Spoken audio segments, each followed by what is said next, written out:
Hello, Mackenzie. My name's Laura. Our nonprofit organization is seeking an experienced director of human resources. Your former boss and a dear friend of mine, Richard Monroe, strongly recommended that we consider you for the position. If you're interested, we can schedule a call to discuss the details. What time works best for you? Oh, wow, this is unexpected. Thank you very much for the offer. I'm free all day. In that case, how about 4 p.m.? Sounds good. Fantastic. We are looking forward to connecting with you. I hope you've settled in well, Mackenzie. Do you like your office? If it isn't to your liking, we could always arrange something else. No, there's no need to change anything. It's perfect. Thank you. Good to know. We want to make sure that the adjustment period goes smoothly. If you need help with anything, feel free to let me know. That's very kind of you, Miss Stewart. I'll do that. Please, call me Laura. We're all like a big family here. Besides, we're practically the same age. There's no need to be so formal. Sure. Thank you, Laura. My pleasure. Hey, Laura, do you have a moment to talk? Sure, what is it? I don't know if I'm just imagining things, but I feel like my assistant has it out for me or something. He keeps failing to report things to me on time. He has stopped replying to my emails, and it's like he's actively avoiding me at the office. When I confronted him about this, he was very dismissive of my concerns. He's just such a difficult person to deal with. I'm not sure what to do. That's unfortunate. Brad has always been a reliable employee. I'll have a talk with him and make sure he acknowledges and resolves these issues. Thank you. I was worried I was stepping over the line, taking things up with you, but I just had to vent my frustrations. He was being really disrespectful, and I'm so glad you agree that he was out of line. Of course, I understand. If you encounter any more problems, just let me know and I'll handle them, okay? We strive to foster and maintain a friendly atmosphere at work. We can't achieve that without proper respect, can we? No, we can't. Right. Hi, Mackenzie. Are you free this weekend? I need to ask you for a favor. Of course! You've been so helpful and accommodating since day one. I've been eager to return the favor. Tell me what I need to do. This is a little awkward, but, well, you know Valentine's Day is coming up. I've already made dinner reservations, but I can't seem to find a suitable dress for the evening. I was wondering if you could help me pick one out. Would you really trust me with something so important? I'm not very good at putting together fancy outfits. Nonsense. You need to give yourself more credit. You have a great fashion sense. You always look stylish and well put together. You really think so? Oh, coming from you, it's truly an honor. So you'll help me? Of course, I'd love to. Great, thank you. Anytime. I wanted to thank you again, Mackenzie. The dress is amazing. I really appreciate your help. No problem. I'm happy that you like it. I'm sure your date will love it too. Yes, I'm sure he will. Speaking of dates, do you have any plans for this Valentine's Day? Oh, no, not really. I've been so busy with work, I didn't even have the time to think about that. I don't know how you managed to find time for both. Well, I have excellent time management skills. Would you like me to teach you how to allocate your time better? You do want to make time for dating, right? As much as I love our organization, spending all your time here must be pretty wearisome, is it not? Wouldn't it be nice to have some fun in between? I suppose. But where would I even find someone to date? As you said, I only go out to go into the office. I don't have any friends in this city either. Well, apart from you. It sounds like it's going to be an arduous task, unless I go out with someone from work. Wait, are you trying to set me up with someone from work? No, sorry. I didn't even think about that. But since you're open to the idea, I could set you up with someone even better. Really? Who? A friend of mine just recently informed me he'll be spending Valentine's Day alone. My mind immediately went to him when you said you had no plans. Would you be interested in getting to know him? He's really a wonderful guy. He is? Could you tell me a bit more about him? Gladly. His name is Randy. He works for the CIA. The CIA? That's a little intimidating. Why is that? You also have a pretty high-profile job with a sizable paycheck. You have no reason to be intimidated by his occupation. I suppose that's true, but what's he like as a person? Where do I start? It would take me all day to list each one of his good qualities. Take my word for it, he's everything you could ever ask for and more. Plus, he's incredibly handsome. Look. Wow, he really does look great. He sounds pretty amazing, too. He is. But are you sure he'll like me? I mean, I don't know what kind of woman he's looking for. Well, I know what he's looking for, and trust me, I'm sure you'll get along great. You don't have to meet on Valentine's Day, obviously. I can see how that could be inappropriate for the first date.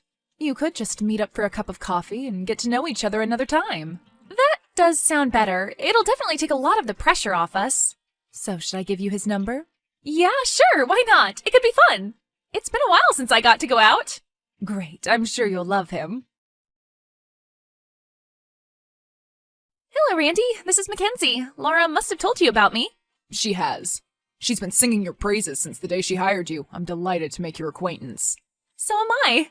I heard you're a CIA agent. That's quite impressive. Oh, no. While I do work for the CIA, I'm not an agent. Due to the nature of my work, I'm not at liberty to discuss it openly. I hope you don't mind that. That's okay. I get it. I'm far more interested in your character than your job anyway, so it works out. Wonderful. I was hoping you'd say that. So tell me about yourself, Mackenzie. Laura told me about your job and work ethic, but I'd like to know more about your hobbies and interests outside of work. All right. I have to think about this. Well, I enjoy watching movies, or rather, reading movies. Laura told me about your job and work ethic, but I'd like to know more about your hobbies and interests outside of work. Is that bad? Not at all. It sounds efficient. Thank you. What else? I enjoy doing ordinary things like going to the gym, cooking, and traveling. So I'm probably not the most exciting person on Earth, but I don't mind it being that way. What do you like to do in your free time? Well, most of my day is spent at work, so when I do have time for myself, my days are pretty ordinary. I'd say my hobbies and interests closely resemble yours. Is that really the case, or is that some sort of psychological trick? You were probably expecting a much more exciting answer. I'm sorry to have let you down. Perhaps I should have warned Laura not to talk me up too much. No, that's okay. I mean it. I like your answer. I'm sure we'll get to know each other better once we've met in person. Talking over text always feels so impersonal. Is it okay if I give you a call? It's the second best thing after face-to-face conversations. Sure, I'd like that. Great! So, how did the date go? Tell me everything. It went well, I think. Although... What is it? I don't know. This is too unlikely. It's probably not even worth mentioning. What's wrong? Did he say or do anything to upset you? Please, just tell me. I promise I won't take his side. No, that's not it. It's just that, in person, he kind of reminded me of a guy I used to date back in my 20s.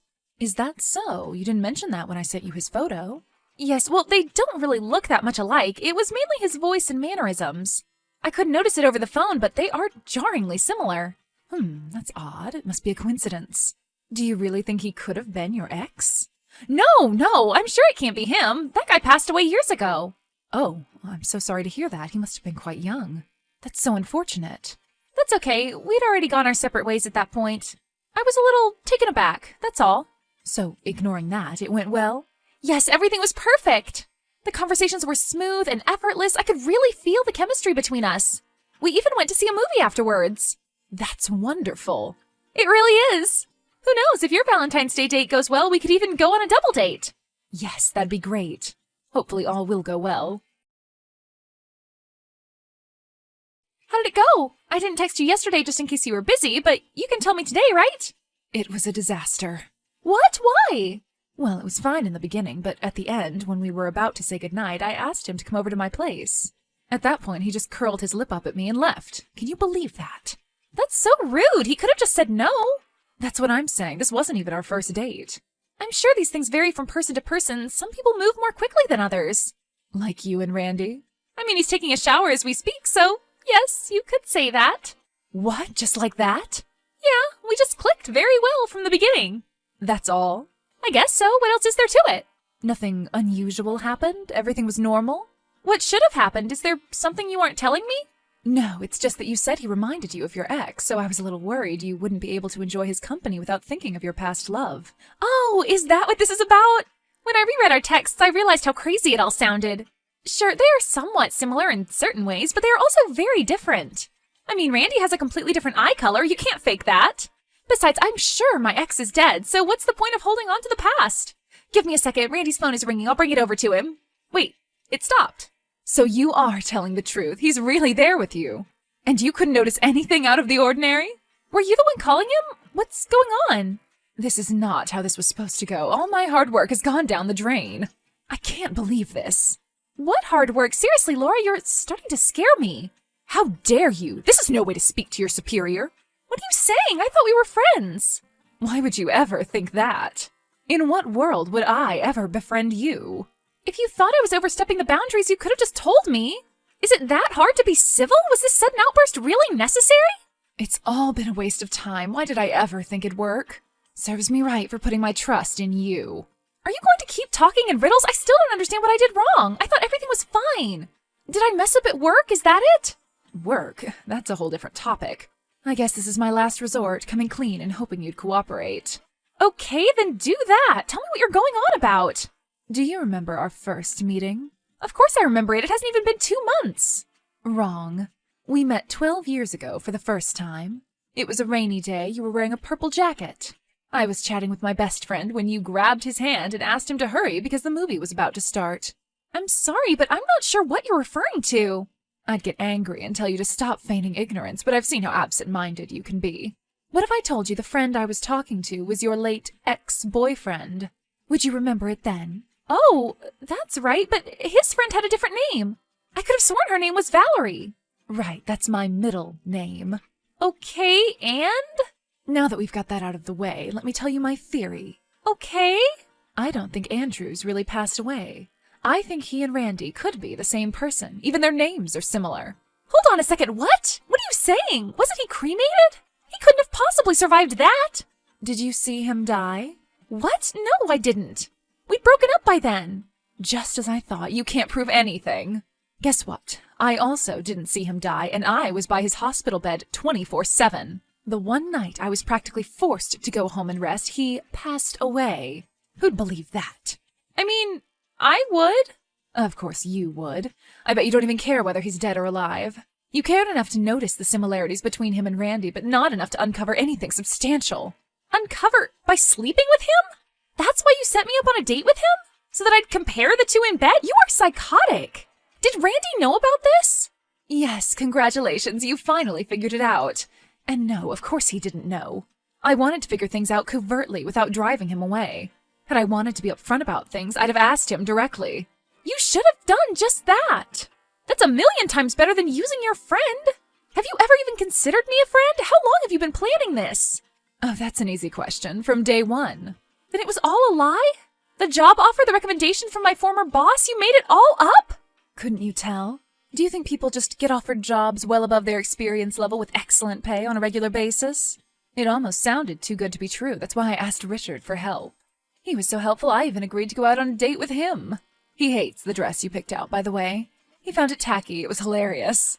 Frankly, you should have realized something was amiss when I complimented your fashion sense. You're insane. I'm going to report this. I'm going to make sure you get punished. For what? Going out on a date? Hiring you? Giving you my friend's number with his consent? I'm not the least bit scared of you. You can't prove anything. Well, I can still expose you to Randy. I'm sure he won't be happy to learn his friend thinks he's the second coming of some guy she's weirdly obsessed with. Some guy? He has a name. How can you be this heartless? Haven't you done enough? I must tell him how I felt. I promise I won't fire you. I'll even give you a raise. I'll even ask Brad to stop sabotaging you for real this time. All you have to do in return is take notes of every similarity you find between Andrew and Randy and report them to me. Weren't you his best friend? You probably knew him longer than I did. Shouldn't you know what he would and wouldn't do better than me? Well, with regards to non-romantic aspects, yes.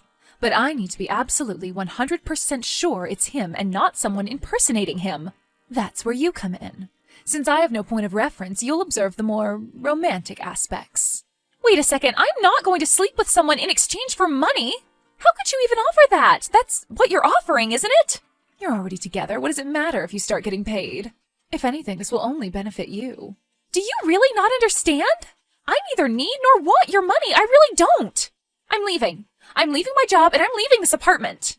Oh, please, give me a break with this righteous act. I've seen how you take advantage of perks and benefits you're undeserving of. Just accept my offer and make things easier for the both of us. Okay. What? I said okay. You're right. I was already planning on continuing to see Randy. I might as well get paid for it. Double my paycheck, and I'll do it. Deal. See, it wasn't that hard. I'll leave you two alone for now. I'll be awaiting your first report. All right. I promise I'll be vigilant. You'd better be.